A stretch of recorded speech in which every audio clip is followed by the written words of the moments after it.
The views and opinions expressed by the hosts and the guests do not reflect those of the show, the management, and the company. Hello, sa ako dito, tamang Opo, oras si mismo po ba Jessica ito? Martinez po ito. Aaksyonan po ba agad natin yan? Ora mismo. Tandaan nyo, ito yung dating airport.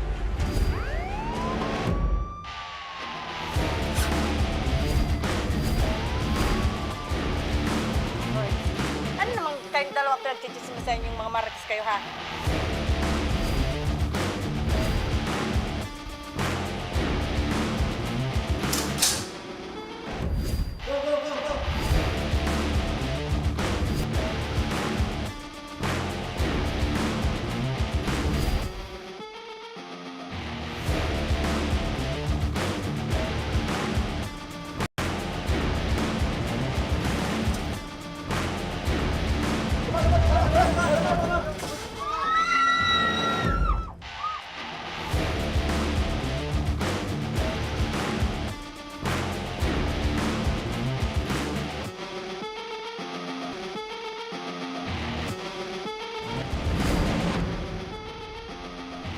Magandang hapon sa inyo mga ka-aksyon at live na live po tayo ngayong araw ng Lunes para magbigay ng serbisyo publiko. At live din tayong napapakinggan sa 90.3 Radyo Oragon Sorsogon, 88.3 sa Catanduanes, 90.7 Legazpi City at live na rin tayong napapanood sa ating YouTube account. Napapanood rin tayo sa Congress TV tuwing alas 7 hanggang alas 8 ng gabi. Mula Lunes hanggang Biyernes sa Congress TV, Digital Channel 15 sa Metro Manila at Channel 62 sa GMA For The Backs. Umpisahan na natin ang ating tabang ora mismo.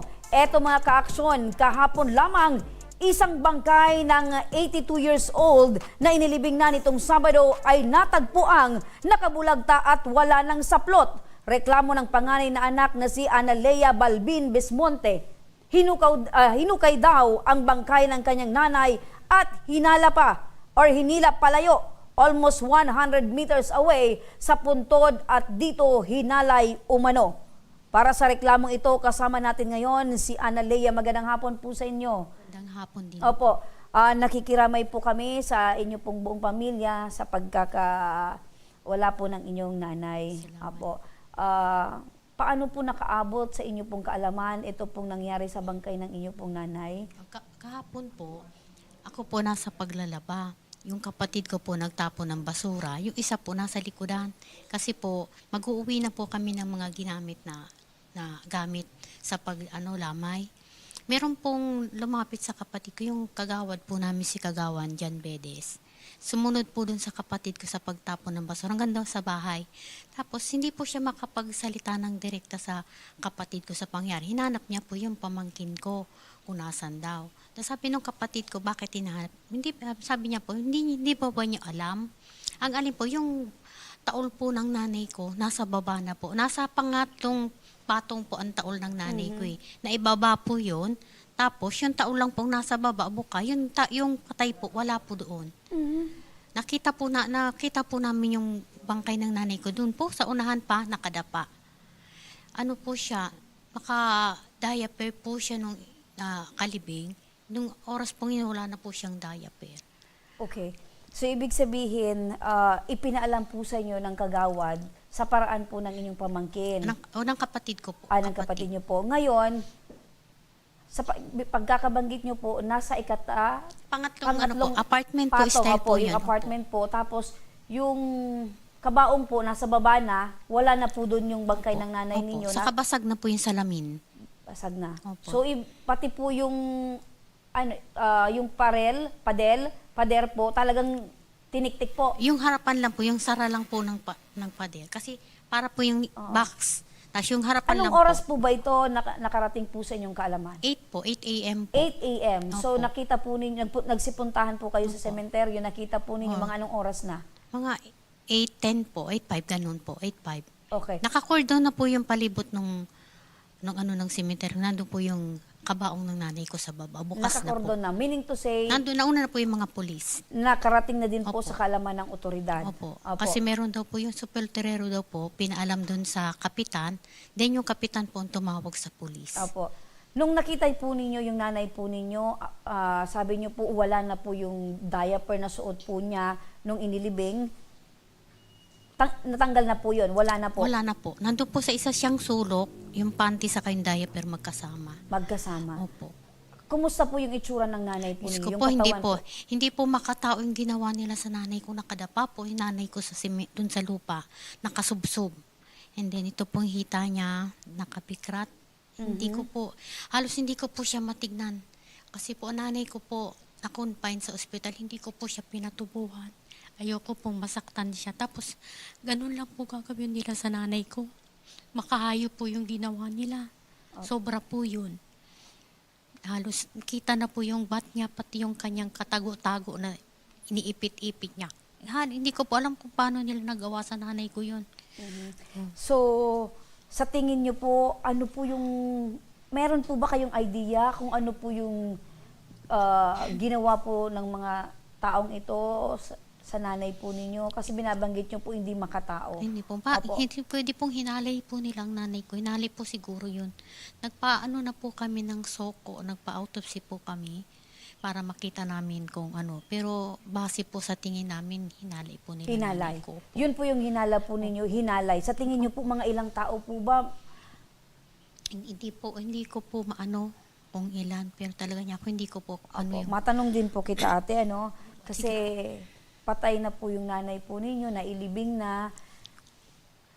Sa hinala po ninyo, hinalay pa. Sa tingin po ninyo, meron po bang taong kayong nalalaman na posibleng may kinalaman or may kagagawan po sa ganito pong pangyayari sa nanay po ninyo? Wala po kaming alam na, na kaaway ng nanay ko. Mabait po ang nanay ko.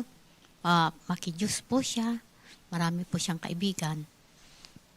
Wala po kaming alam. Kaya ano po kami, clueless po talaga kami kung sino po at saan po nanggagaling yung galit o Opo. galit po nung gumawa Wala sa kanya. po kayong nalalaman na meron pong may galit sa nanay Wala po ninyo? po. How about doon naman po sa ibang side or ibang anggulo? Kung wala pong nagagalit, meron po bang tao na parang nasisiraan na ng bait or parang may kagustuhan po talaga or gustong-gusto po yung nanay ninyo na hanggang sa huli po, hanggang po sa kanyang kabilang buhay ay meron pa pong pagnanasa sa nanay po ninyo? Wala po kasi hindi naman po lumalabas ng bahay ang nanay ko. Nasa bahay lang po siya. Lalabas lang po siya pag nung malakas pa po siya. Ano po kasi siya member po siya sa simbahan. PPC siya. Simbahan, bahay lang po siya. Tapos minsan po, yung sa senior citizen, naging officer po. Yun lang po ano niya, routine niya. Wala po. Wala po kaming alam. Opo. Meron ka na rin po bang mga narinig ng mga ganitong kaparehas na insidente noon po na merong nangyayaring ganito po doon mismo sa sementeryong Wala kung po. saan po inilibing Ito ang lang nanay po, niyo? first time po ito na ginawa, na ganun pang ginawa. Parang hindi ko po talaga maisip kung bakit nila gawa yun. Makademonyong gawa.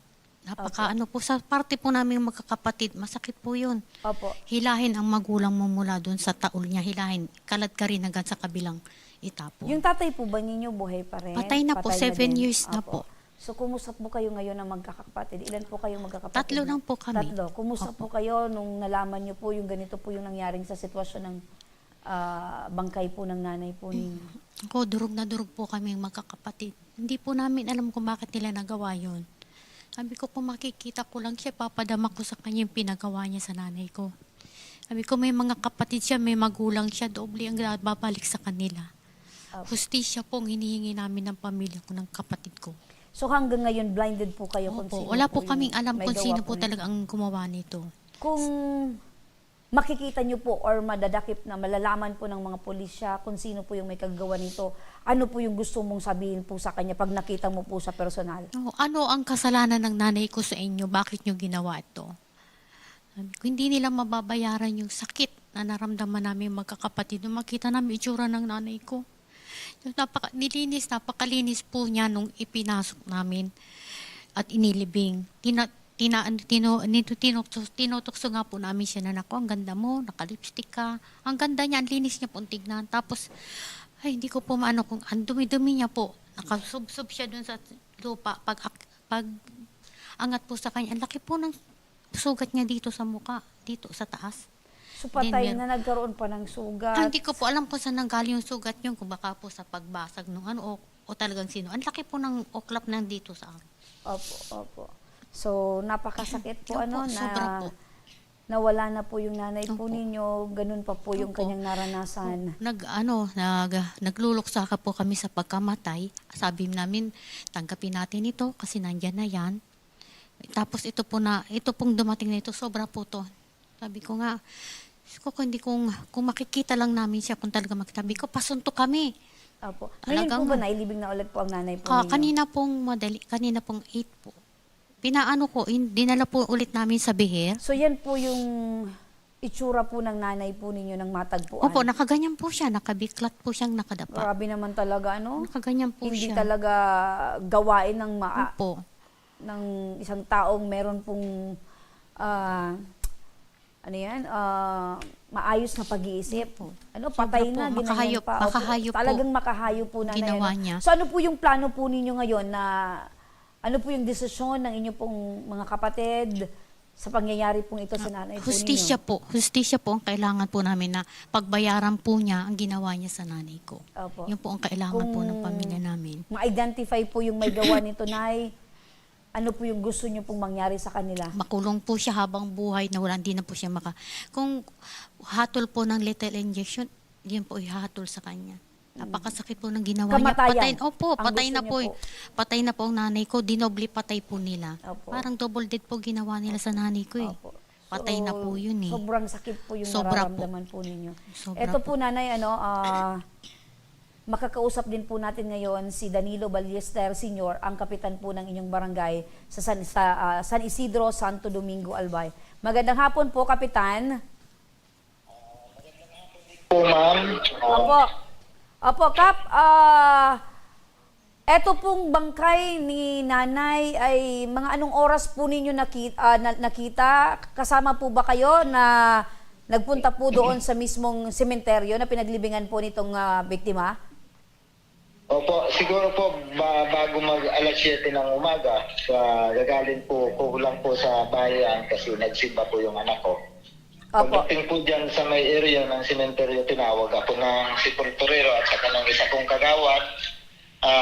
Nai-report sa akin na yung isang ataol doon ay wala nang laman. So, ang ginawa ko po, automatic pumasok po ako doon sa sementeryo. Tiningnan ko talaga kung ano talagang tunay na nangyari. Sabi ko nga, sa unang presumption ko sabi ko, paano nangyari ito at nasaan yung bangkay? Yun unang ang pumasok sa isip ko. Sino gumawa nito? Tapos, saan dinala yung bangkay? So ibig sabihin po, Kap, nung nagpunta po kayo doon sa sementeryo, agad na Opo. nakita po ninyo yung kabaong pero wala na po doon yung bangkay. Wala na po yung bangkay. Opo. Pagkataon po, nandoon din yung isang police car sa may harapan ng sementeryo. In-approach ko po siya at sinabi ko sa kanya na may natagpuan kami ngayon, may report na may bangkay na inalis sa yung pinaglibingan sa kanya, nandun na sa baba kasi nasa third floor yun Opo. nasa baba na, wala na yung bangkay. So automatic din po yung pulis po ng Santo Domingo na naandun, pumunta po doon sa area and tumawag na rin po doon sa investigation nila para po matingnan yung pangyayari. Opo. Opo. Ito po ba, Kap, ay unang beses na nangyari po dyan po sa inyong barangay na meron pong nakalibing na hinukay pa at posible daw po na hinalay pa? Sa ngayon po, sa pagkakalam ko po, wala pang nangyayaring ganito kasi sa tagal ko na rin po dito, since birth, nandito na ako. Wala po ganitong mga pangyayari. Ang ano ko lang po, hindi ko maubos maisip kung ano talaga yung kanyang pinakaplano, kung pagnanakawan or gagahasain. Kasi po, during the time, hindi pa po namin nakikita yung bangkay. Opo. Opo. Kung pagnanakawan or kung ano, bakit, Kap, meron din po bang mga insidente na pati dyan po sa sementeryo ay nagkakaroon po ng nakawan? Sa ngayon po, wala pa namang reported sa amin na may ninanakawan or hinuhukay na mga libingan.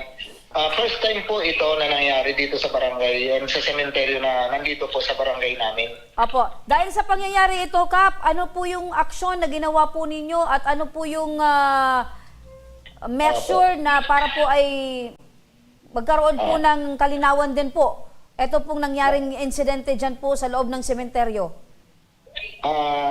Ang sunod po na ginawa namin sa tulong po ng isa kong kagawad, si Kagawad Rene Buen, saka yung si Pulturero na si Bernard Longasa, naghanap po kami doon sa area kung talagang makukuha namin yung bangkay doon sa lugar mismo. And sa tulong po ng si Pulturero at ni Kagawad, may traces kaming nakita yung diaper niya na nandun sa isang area. Sinundan po nung mga bakas ng mga buhok niya na nandun pa na yung mga nitso.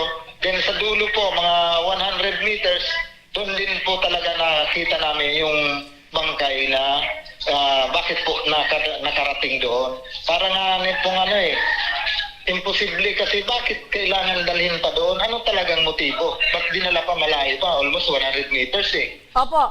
So, sa inyo po, dahil kayo mismo, Kap, ay nahihiwagaan sa pangyayaring pong ito, sa inyo pong pagkakarkulo, meron po bang, sa tingin nyo, hinalay po ba itong bangkay?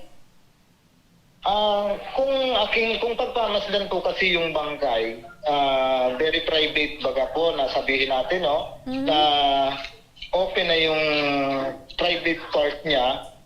Well, para mapapag-isip ka po. So, siguro madidepende na lang yan po sa investigasyon ng mga otoridad kung ano talaga po yung talagang nangyari dyan. Kasi mahirap po mag-conclude kasi hindi po natin actual na nakita yung pangyayari. Opo. So, maraming salamat po, Kapitan, at makikipag-ugnayan na lang po kami sa muli sa inyo po kung ano po yung mga latest update dito po sa pangyayaring ito. Maraming salamat po, Kapitan. Salamat din po, ma'am. Mabuhay po din kayo, ma'am. Thank you po. Eto naman mga ka-aksyon, para sa legal na aksyon, nasa kabilang linya na rin ng telepono si Police Staff Sergeant Ian Francis Brescia, ang investigator on case ng Santo Domingo Municipal Police Station. Magandang hapon po, Sargento. Hello po, ma'am. Magandang hapon po sa lahat po na nakasubaybay po. Magandang hapon. Apo, Sargento sir, eto po bang ng pangyayari po dyan po sa sementeryo ay naipaabot na po ba itong reklamo dyan po sa inyong tanggapan? Opo, ma'am. Sa katunayan nga po, yung nakaabot po yun sa aming tanggapan po dito sa Santo Domingo MPS, agad naman po kaming pumunta po doon sa sinasabing area, doon nga po sa public cemetery, Barangay San Isidro, Santo Domingo, Albay. At agad po kaming nagsagawa ng investigation po doon sa area po. Apo, sa karamihan na sarhento ng mga reklamo or kaso na idinulog po dyan sa inyong tanggapan, eto po ba yung unang beses na ganito po yung naging sitwasyon at reklamo dyan po sa inyong tanggapan? Ma'am, sa katunayan po, ma'am,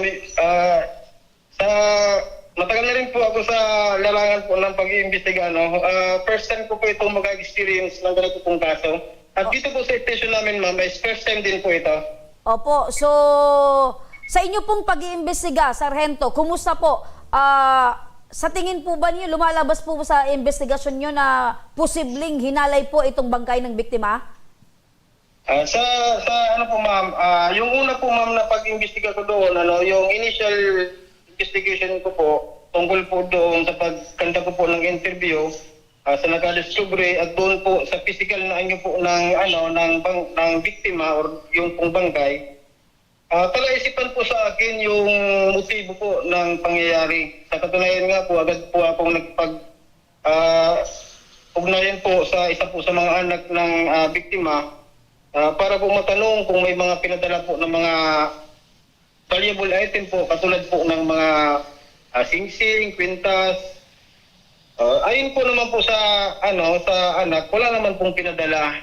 Mayroon pong pinadala, pero yun po yung mga religious book po at rosary. Opo, para po... Na-recover naman po yun doon sa area. tinanong niyo po yan, Sargento, para po matingnan kung pagnanakaw po yung motibo po nitong Opo, ma'am. suspect. Opo, ma'am. Kasi Opo. ang unang-una po, ma'am, na amin ko kung ano po yung motibo doon po sa krimen. Opo. So since wala pong mga ganong pong mga pinadala doon po sa bangkay, so nakita po ninyo yung sitwasyon na talagang nakabuka na po yung hita nitong bangkay at wala na po yung diaper, yung saplot.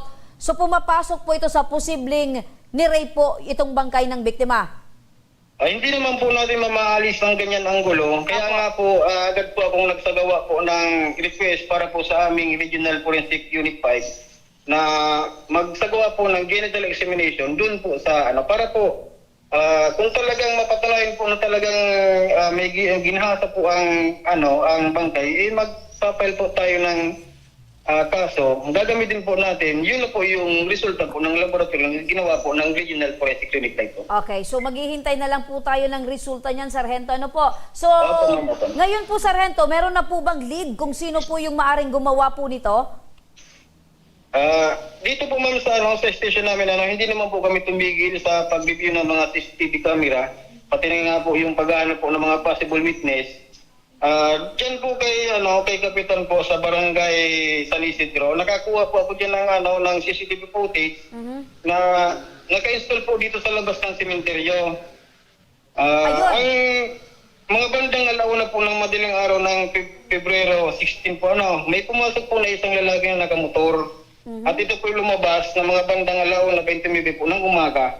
At parehong Okay, so ibig sabihin, sa CCTV footage po na nakuha po ninyo, merong isang lalaking nakamotor ang pumasok po ng araw na yon at lumabas po ng madaling araw. opo, So ibig sabihin, yung time range po na naandun po siya sa sementeryo, posible po na meron po siyang ginawang kababalaghan sa loob po ng sementeryo. Siguro po ma'am, hindi ko po masasabi ma'am kasi sa katunayan nga po, doon po sa loob ng cemetery, wala pong CCTV doon at wala rin po akong makalap na witness. Pero hindi na po natin matatanggal na isa po siya sa mga person of interest po tungkol po sa kasong pong ito. Okay po. So kung sakali po, Sargento, na ma-identify, mahuli ang suspect, ano po ba yung kasong pwedeng kaharapin po nito? Ma'am, sa ganito pong kaso, bihira po kasi itong mangyari. Agad po akong nagpag-ugnayan po sa aming legal service para po magtanong at humingi po ng advice tungkol po dito. At ayon po sa kanila, ang pwede po natin i-file na kaso is malicious mischief. Opo. Impossible crime of rape po kung halimbawa po maging positibo man po ang resulta ng sinagawang examination po ng Forensic Unit 5. Ang pangatlo po is violation of Chapter 21 of Sanitation Code of the Philippines. At hindi na po mawawala dyan yung civil case po for damages. Okay, so tatlong kaso yung posibleng kaharapin po ng taong may gawa po nito. Opo, ma'am. Apo. Sir, sa mga ganitong gawain, alam po natin na hindi po ito gawain ng isang normal na tao at hindi po kayang gawin ng isang merong maayos na pag-iisip. So, ano po ba yung maaring legal na action dito kung mapatunayan po or lumabas po sa investigasyon ninyo na ang may gawa po pala nito ay pwedeng nasiraan ng ulo or hindi po normal or meron pong diferensya sa pag-iisip po? Kami po ma'am sa Santo Domingo MPS, sa pangangasin po ng aming Chief of Police na si Police Captain Victor Boral, hindi na po yan nawawala ma'am. Actually, yung pagkandak po namin ng conference, isa po yan diniscuss po ng aming hepe. At sa ganyan pong problema, hindi naman po kahadlangan po sa akin na bilang investigator na mag-file po ng kaso at isampa po yun sa piskalya. Ngayon po, pag nasa piskalya na po ang kaso, doon na lang po niya magdepensa po ng sarili niya. Opo. Kasi kung isang taong may diferensya sa pag-iisip, siguro nakita po sa CCTV na pwedeng dalawang tao yung pumasok. Isa yung nakamotor at isa yung nasisiraan ng bait. Ano po? Opo. Pero anyway po, Sargento, makikipag-ugnayan na rin po kami sa inyo pong tanggapan para po sa mga update at paggulong po ng kaso pong ito. Meanwhile po, Sargento, nakikinig po ngayon yung kapamilya, yung anak po nitong biktima. Ano po ba yung pwede nilang asahan sa inyo pong tanggapan? Sa kapamilya po ng biktima, asahan niyo po ang agaran action po ng aming himpilan na hindi naman po tumitigil ang aming personnel para po malutas ito. Ako nga po, actually hindi pa po ako nagkakatulog masyado dahil nga po tinututukan ko nga po ito dahil yun po ang utos sa akin ng aking jefe. At sa proseso naman po ma'am, nakikipag-ugnayan naman po ako sa kanila para po kung ano po yung mga information at latest update po ay palagi ko naman po silang ini-inform po ma'am. Opo. With that po, Police Staff Sergeant Ian Francis Brizia, ang investigator na on case ng Santo Domingo Municipal Police Station. Maraming salamat po sa inyong panahon at oras. Thank you po ma'am. Ayun. So, Nay, patuloy po yung sinasagawa pang investigasyon. Pero malaking bagay po na meron pong nakuwang CCTV, CCTV footage po doon. Sa mga oras po na yon, tinitingnan po yung anggulo na kung posibleng yun po ang may kagagawan po sa pangyayaring ito. Opo. Opo. So, sa mga ganito pong pangyayari po, Nanay, ano po yung nararamdaman pa po ninyo na despite po na narinig po natin sa investigador na meron na po silang tinitingnan na anggulo or tao na may kagagawan po nito, handa na po ba kayo if in case na ma-identify po ito at makaharap po ninyo? Handa po kami. At haharapin po niya kung ano man po yung ipapataw sa kanya.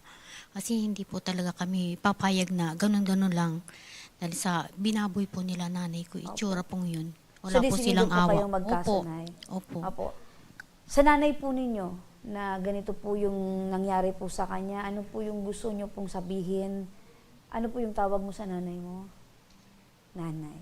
Opo. May gusto po kayong sabihin sa kanya? Nay, kung nasan ka man, huwag kang mag-alala, hindi po kami titigilan. Hindi mo makamit ang gustisyang para sa iyo. Kasi hindi po niya deserve yung ganito. Ipaglalaban po natin tunay hanggang dulo. Opo. Gusto mo ba ding humingi sa kanya ng senyales na matulungan kayo kung sino yung... Naisip mo ba yon na parang sa pagtulog mo, sa panaginip mo, mabanggit man lang ng nanay mo or mabigyan kayo ng idea kung sino yung tao na may gawa nito sa kanya? Opo, lagi po kinakausap po siya kahit sa ano na bigyan kami ng sign kung saan at kung sino ang gumawa nun sa kanya para po maagaran na mahuli po yun. Opo. Huwag po kayo mag-alala, Nanay, dahil hindi po natutulog ang ating poong may kapal at idaan po natin sa panalangin na yan. Kami din po dito ay isasama po namin sa panalangin yung kaluluwa at katahimikan po ng nanay po ninyo at mabigyan po ng hustisya. Salamat po. Kasama niyo po kami, Nay, sa kagustuhan, sa may kagustuhan na makuha po yung hustisya ng nanay po ninyo. Salamat po ulit. At syempre, Nanay, aalalayan po namin kayo, ang buong pong team ng aming programa at ang Ako Bicol ito pong Ako Bicol Tabang Ora mismo sa paghanap po ng hustisya. Ano po, Nay? Dahil hindi po ito tama na patay na yung tao, ay ginagawa pa po ito at syempre, pangbabastos po ito sa bangkay ng yumao na. Opo, napakasakit po sa parte po namin magkakapatid yun. Apo, maraming salamat po, Nay. At sa muli po, kami po ay nakikiramay po sa inyo.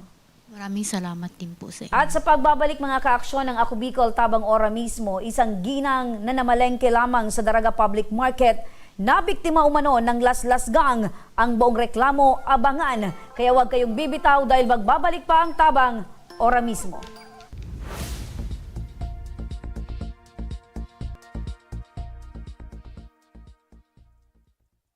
Marahin aldaw sa Indogabos.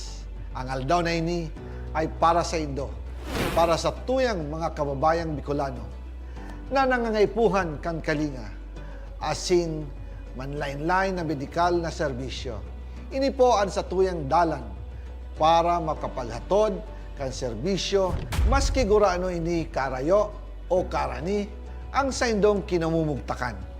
Ang Tarabangan Caravan ay saro pong inisyatibo kan Ako Bicol Party List na igwang layunin na darahon ang serbisyo medikal asin dental direkta sa saindong mga komunidad.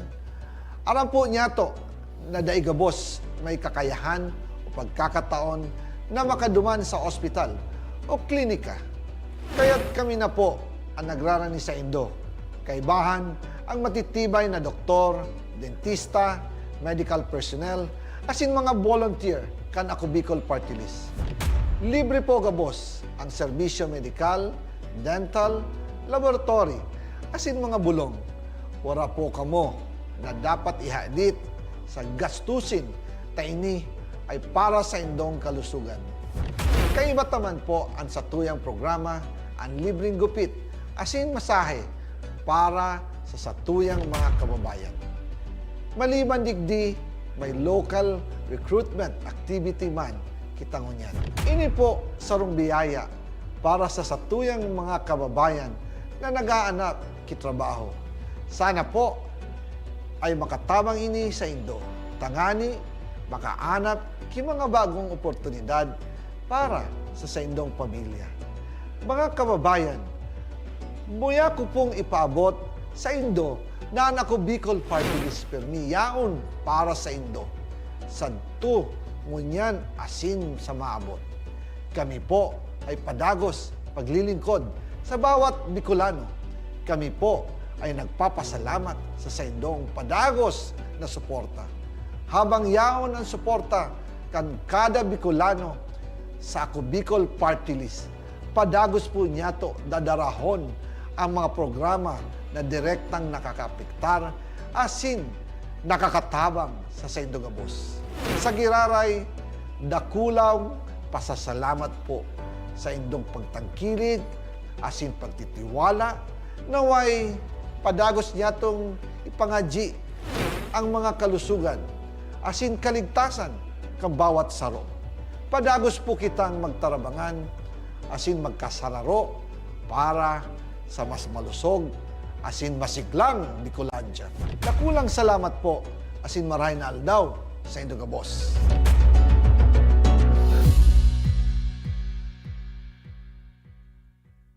Jericho Rosales po, Bicolano. Ngunyan takaypuan, kitabang at kasurog sa edukasyon, sa kalusugan, at kabuhayan sa panahon ning sakuna. Ang Ako Bicol, katabang at kasurog ta sa pagtaok scholarship sa mga aki na nangangaypuan. Katabang at kasurog ta sa kalusugan, kasurog sa pagpasar ni Eddie Garcia Law. Bilang ermano ng bawat Bicolano, ang muya kong party list may plano. Kaya ang suporta ko sa Ako Bicol. Daan-daan na po ang mga nakapagtapos at may mga kanya-kanya ng propesyon. Sa kanilang pagpupunyagi, walang masidlan ang kanilang mga ngiti. Dinat sa Gabos, nagpapasalamat po ako sa AKB. Gusto ko lang po magpasalamat sa Ako Bicol sa opportunity na tigtatao po arag po sa kuya na estudyante. Dahil naandyan lang, katuwang lagi. Ako Bicol, katabang na, kasurog pa. Hindi rin nagpahuli sa pagtugon sa mga pangailangan ng ating mga healthcare workers at mga frontliners. Sa simula pa lang nitong pandemya, hanggang sa ngayon, walang humpayang pagtulong. Ay, nagpapasalamat po ako sa pagtaunin tabang hali sa Ako Bicol Party List. Salamat kong dakula sa duwang congressman. Tayo nakakatabang sa muya sa gabi. Maaasahan, Ako Bicol, katabang na, kasurog pa. Tucked away in the province of Albay, known for its perfectly shaped Mayon volcano, Missibis Bay Resort, a locally owned 5-hectare private island resort. The resort is ready for all those looking to balance tranquility and adventure. This tropical destination is where guests can either choose to relax under the palm trees or have an adventure under the sun. It features modern and luxurious rooms and villas, recreational facilities, and sophisticated services.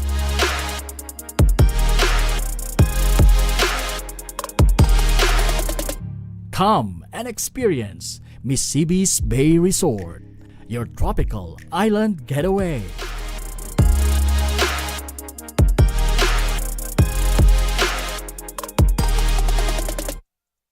Problema sa tubig, agarang binigyang solusyon.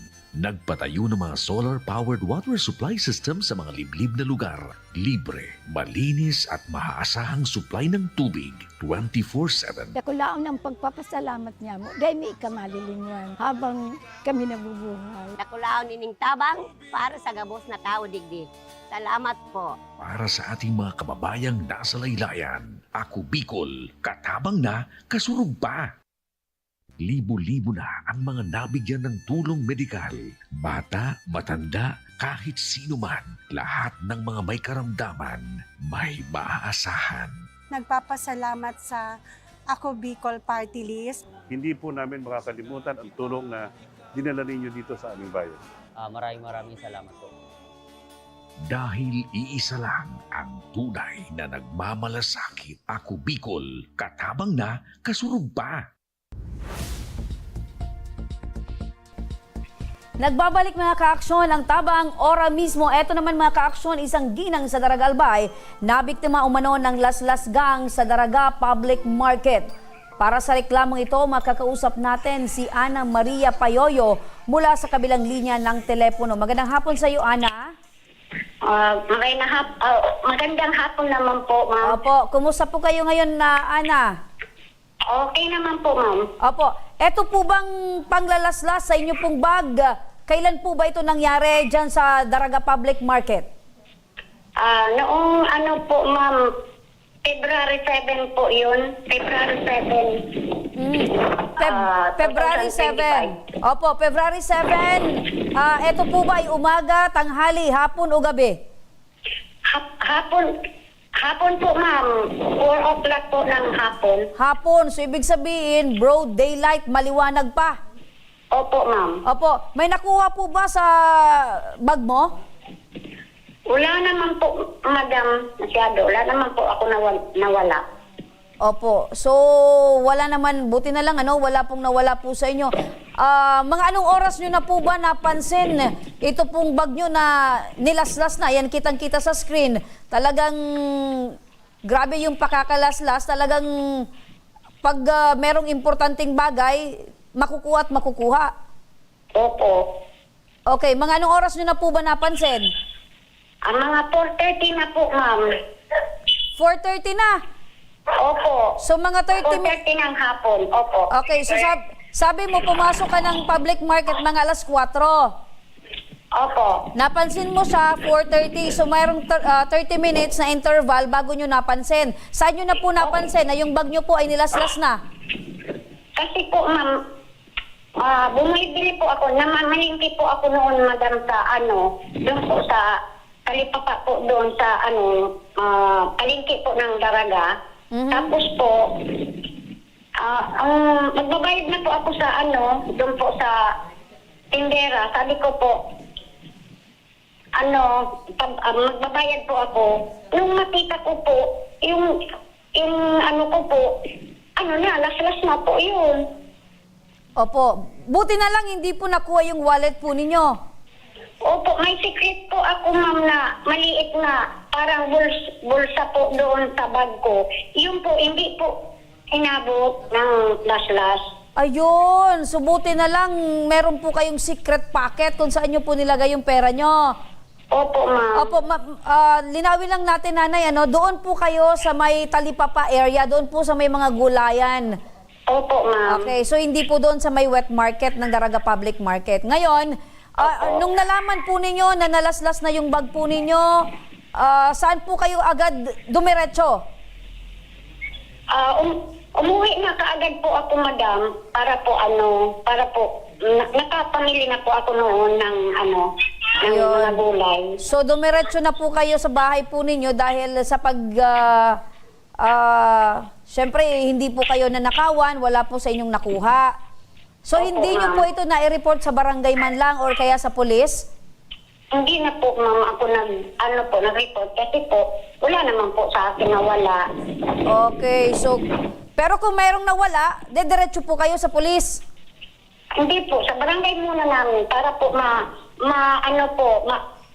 manawagan, po sa mga kabarangay na mag-ingat po, magpunta po sa, kung pupunta po sa palengke, magsasabi na po, okay. mag-ingat. So maswerte po kayo, Nay, ano? Maswerte po kayo dahil wala po sa inyong nakuha or nanakaw.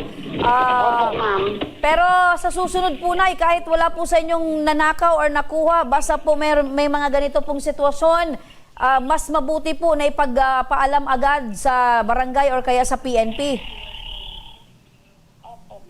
Okay. So sige po na yan, no? Dahil sa pangyayari pong ito, sa pagkakaalam ko, hindi po to yung unang beses.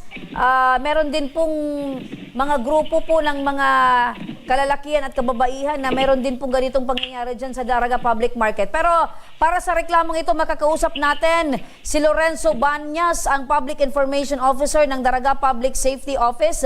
Magandang hapon po, Sir Lorenzo. Yes, magandang hapon po sa inyo, Ma'am Ana. Ma'am Remy. Apo. Sir, eto po bang nangyari pong itong las-las sa bag ay nakarating na po sa kalaman po ninyo dyan? Actually, yan ma'am, last week pa po may mga narinig po kami may mga untoward incidents na nangyayari dito sa Daraga Public Market. But suddenly po talaga, and kinalulungkot po ng aming opisina dahil nga po, wala man lang po pupunta dito sa amin ng mga victim, either po na kuhaan po sila ng mga gamit nila sa bag or hindi. So, wala po talagang pupunta dito sa aming opisina, even sa Daraga PNP man po. Last time po, may naanuan po kami, hindi po yung last bag lang, kundi mandurukot man po yun ang naano. So, na-tsempuan po yun ang aming mga PSO personnel na nasa area. Kaya po nahuli po yun at tinadala po dun sa talaga police station for proper disposition in action. But this time po, yung nangyari po kay nanay na narinig ko last February 7, wala pong nakarating na report po yan sa opisina, even siguro po sa Daraga Municipal Police Station, ma'am. Ayun, so siguro dahil walang nawala kay nanay, sabi nga ni nanay, dahil wala naman nawala daw sa kanya, bahala na lang niya or sinantabi niya na lang itong problema. Pero ano po yung action po natin para mas ma-prevent po itong mga pangyayaring ito na madagdagan pa po? Pwede po ba na madagdagan ang security dyan sa Daraga Public Market? Actually, ma'am, ngayon po nag-usap-usap po dito sa aming opisina na magkakandak po ulit ng roving ang samayang mga personahe dyan po sa Daraga Public Market para po maiwasan na po ang mga susunod na magiging biktima kainin mga last bagang po dyan sa pampublikong merkado kang Banuan kang Daraga. Dahil nga po siguro na ano naman po siguro yan ang mga personalidad na iyan na mag-ibok maraos dahil nga po talagang di po masyadong nababantayan kang sa mga personal dahil po kami nakatutok, especially po kunya na may eskwela, nakatutok po kami sa 3 Major Street City po sa Banuan kang Daraga na kung saan po kadakol na mga estudyante ang kaipuan ng priority. And even nga po, maski after po kang ralaogan natin ruluatan kang mga estudyante dito po sa eskwelahan dito po sa sentro kang Banuan kang Daraga, talagang nagmumonitor man po kami ma'am kang mga any untoward incident na piling mangyari po sa areas. And pag may mga nare-result po, panawagan naman po yan sa mga paratoon po niya dito sa Banuan kang Daraga na if may marita po sindang malain ng hero, di po sindang magdulog po sa mga PSO personnel na yun dyan po sa areas. Tatawanan po or ang tamoy mga personahe, talaga pong automatic ma-responde po yan naman sa area po, ma'am. Opo. Sir Lorenzo, sa pagkakaalam ko, dati meron pong piniplay or audio na naririnig po kami dyan sa Daraga Public Market na nagpapaalala po sa ating mga sa publiko na maging maingat, bantayan ang kanilang gamit. Ito po ba ay patuloy pa rin na nagpi-play po dyan? As of now, ma'am, parang wala na rin po akong naririnig na mga ganyan na audio dyan sa Daraga Public Market. Hindi ko lang po alam, ma'am, kung bakit na-stop yun kasi nakaano na po yun din sa Public Market Administrator. So sa amin po kasi is safety and security lang po kang gabos na mga tao yayaon po dito sa sentro kang Banuan kang Daraga, ma'am, ang samay. Okay. And even though po, ma'am, especially ma'am, pag may mga araw kayo ng mga incident, kasi po wala pong nakuha, dapat po on that day po kang nangyari, dapat po nag-report or mag-report po kung tiisay man ang nagiging biktima para at least po makagibo po kami ki-action and ang PNP man po mag-igawang ki-action para po dahil na po mauto ang araw kaining incident po. Digdi po sa mga pampublikong taudan pa po lang po digdi sa Banuang Kang Daraga, kundi po sa iba-iba pa pong taudan, digdi po sa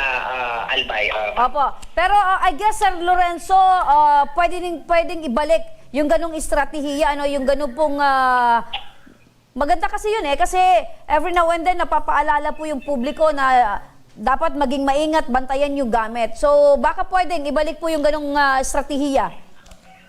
Nakadepende na rin po yan sa public administrator po, ma'am, dyan po sa Daraga Public Market through Mr. Temes Lubete. Siguro po if may time po kayo, kung may pwede kayong matawagan na kung pwede ulit yun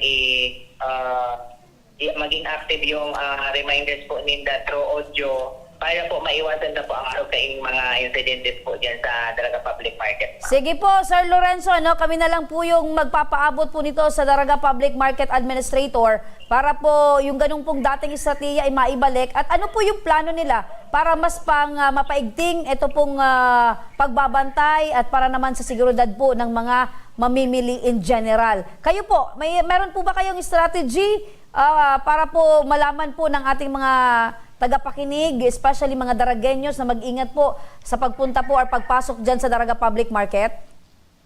Yes, ma'am. Ang tinimog kong piga-advise po sa yung mga katugangan po na yung po dito sa Banuang Kang Daraga na anytime po or inibis po na magpatirig po sa digdi. Kung may marita po sindang malain ng hiro, magdulok lang po sa mga personal dahil po igwama po kami dyan sa area kang may LCC, Regidor, Teperes, at sa palibot po kaining tinambok ang Banuang Kang Daraga, igwa po kami digdig mga naka-standby or nakapontem na mga personnel. So, kayo po sinda supog na magdulok kung may mga problema na po sindang na-experience yan sa sarong area na hinganit po ang sa mga personal. Tulis mong piling ma-respond dito sa INDA. And gusto ko lang pong ipaabot lang sa ito yung mga katugangan ang PSO hotline number na pwede po nindang apudan kung may mga arupay ng mga incidents na po na nangyayari. PSO hotline po man na 0917-882-0392 and ang Daraga pa National Police naman po is 0998-598-5937. So dyan na po din na pwede mag-contact para po matawanan si action kung ano man po ay mga na-experience po nindang mga toward incident na pwede pong maka-danyos ng sa indang buhay if ever po na mangyari po ito sa inda. Opo. So maraming salamat po, Sir Lorenzo, ano? At yung pong mga hotline numbers na ibinanggit po ninyo ay makukuha po yan ng ating mga tagapakinig at malaking tulong po yan para po maparating po sa inyo ang kanila pong mga hinaing or concerns po. Maraming salamat, Sir Lorenzo, ang tagapagsalita ng Public Safety Office dyan po sa Daraga. Maraming salamat. Maraming salamat, ma'am po, ma'am.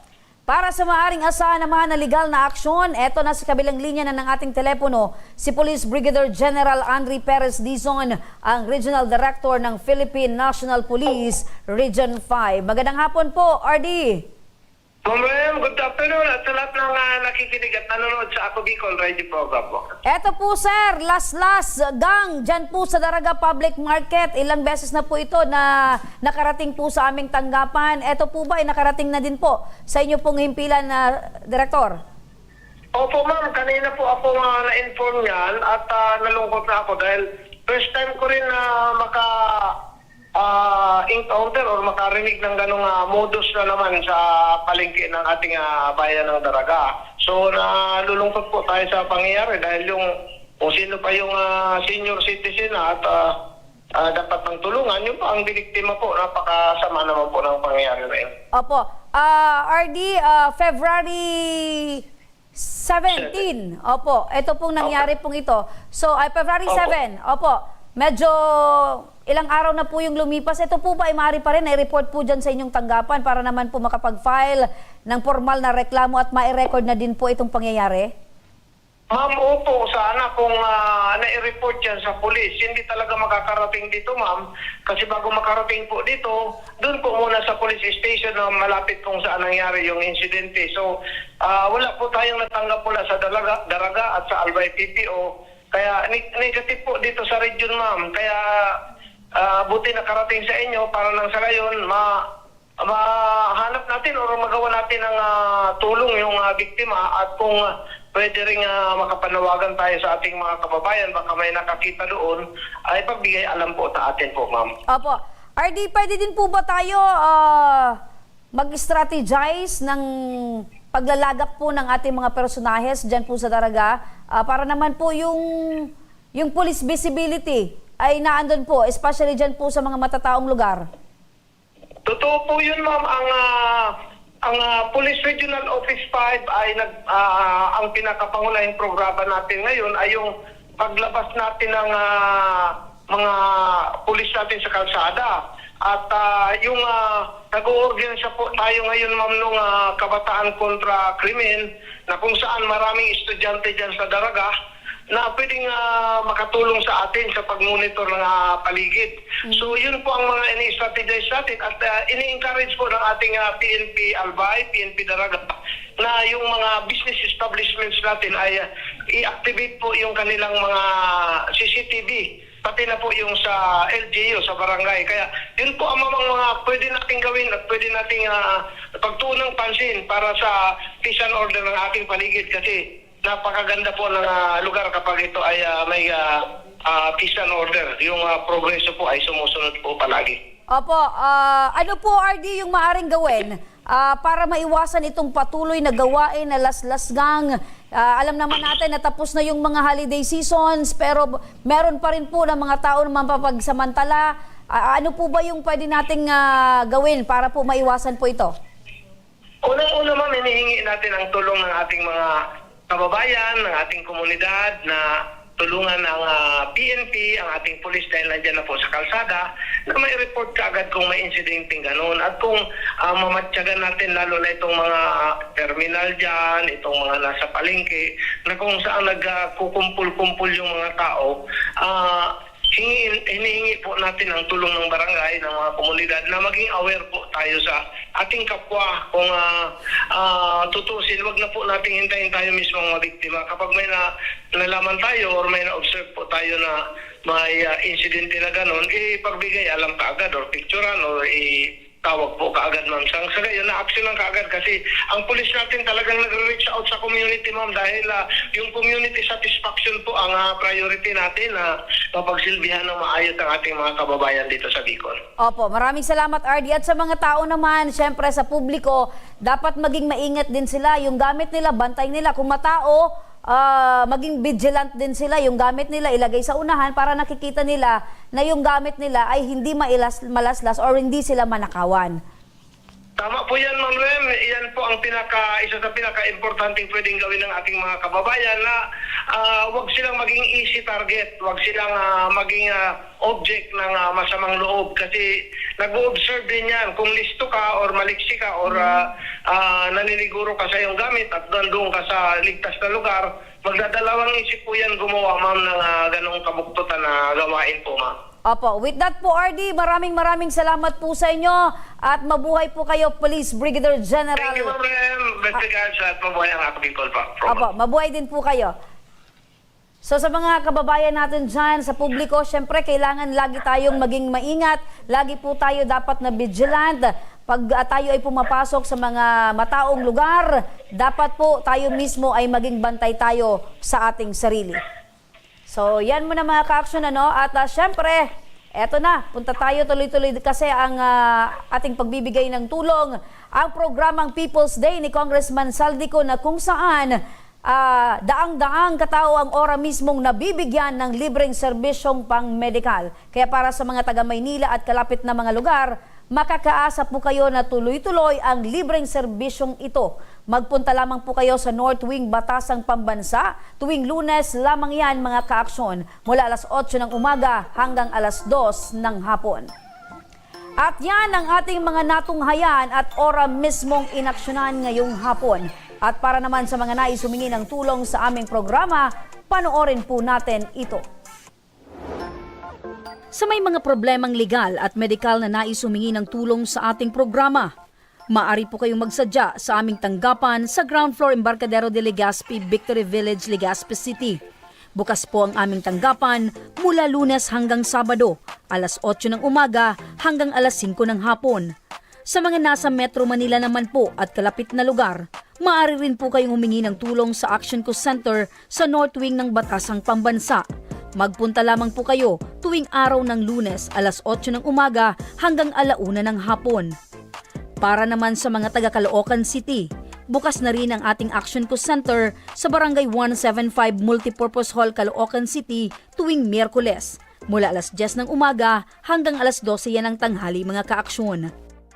Maaari na rin po kayong magtungo sa Ako Bicol tabang ora mismo ni Congressman Saldico sa Camarines Norte sa Provincial Capitol Building, Barangay 3, Daet, Camarines Norte.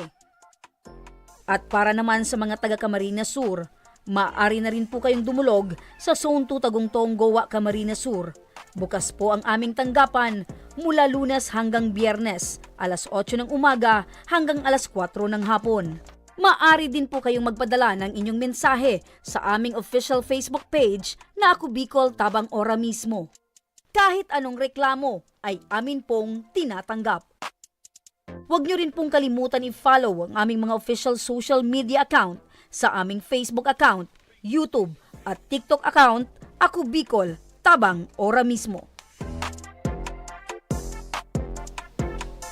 At hanggang bukas mga kaaksyon, sama-sama nating aksyonan ang mga problemang medikal at legal. Ito ang programang May Paninindigan, tutugon sa inyong pangangailangan. Ako po si Remy Araneta Mindones, magandang hapon at salamat. Ito ang Tabang Ora Mismo. Aksyon ko sa mga nangangailangan, aksyon ko lahat ay dadamayan. Noon at ngayon tayo'y sinamahan, aksyon ko patuloy na magsisilbi. Aksyon ko sa mga nangangailangan, aksyon ko lahat ay dadamayan. Noon at ngayon tayo'y sinamahan, aksyon ko patuloy na magsisilbi. Isang masipag na pilantropo, sa hirap at ginawa kasama mo, malapit